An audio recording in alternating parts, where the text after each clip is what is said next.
For many people, having a child comes naturally. For others, the journey to parenthood can be long, emotional, and filled with uncertainty. Yet, despite affecting millions of families around the world, infertility remains one of the least talked about health challenges. In Abuja, one community event hopes to change that.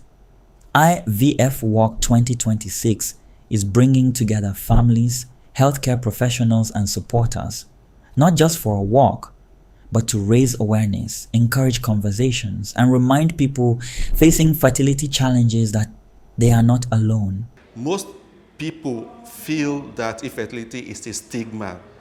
And as a result of that, Reproductive Clinic Abuja have decided to do a walk for hope to disabuse the minds of people about stigmatization.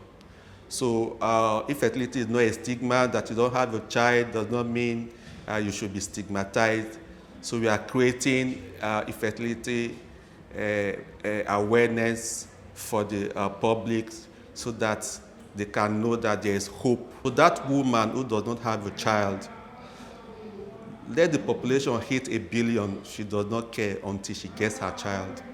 And so one of the ways we could help couples who are trusting to have their family is to offer them IVF treatment or fertility management. Infertility is not a disease. Infertility has a cure. Spread the gospel.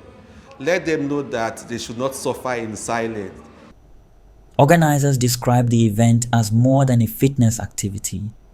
They say it is a platform to educate the public about infertility, reproductive health, and assisted reproductive technologies, such as in vitro fertilization, commonly known as IVF.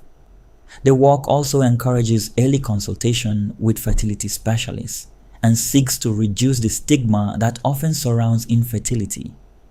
According to reproductive health experts, infertility can affect both men and women, making timely medical evaluation an important step for couples experiencing difficulty conceiving.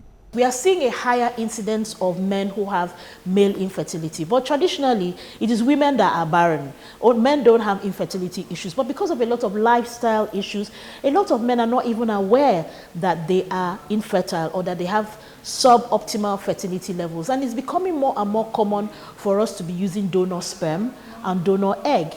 But the question is that our legal system has not yet caught up.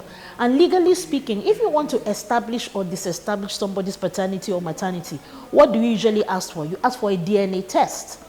And if you use a donor egg or a donor sperm, that child will definitely fail a DNA test. And the DNA test will usually be happening at a crucial point. Maybe when the family wants to relocate somewhere, the embassy or the High Commission will ask them to do a DNA test. Or maybe when one of the parents has died, it's time to find out whether or not that child is eligible for inheritance. Then some other person who has been quiet for many years will say, let's do a DNA test to say whether or not that child should inherit. And by that time, usually the parent who has the information, which has been hidden, and who has the evidence of how that child came into existence, is usually not around. And the evidence has been destroyed or has been hidden. So I think it's very important for people to know that while the medical treatments exist to help people overcome their issues to become parents, but they should also be aware that those treatments, while they solve some problems, they also create some other legal problems that they need to be aware of. The organizers say everyone is welcome, from individuals and couples to healthcare professionals, faith groups, and community organizations. Their message is simple. You do not have to be undergoing IVF to stand with those who are. Sometimes awareness begins with simply showing up. As the walk comes to an end, organizers hope the conversations it has started will continue long after the finish line. Because for many families, hope begins with understanding, and understanding begins when communities choose compassion over stigma.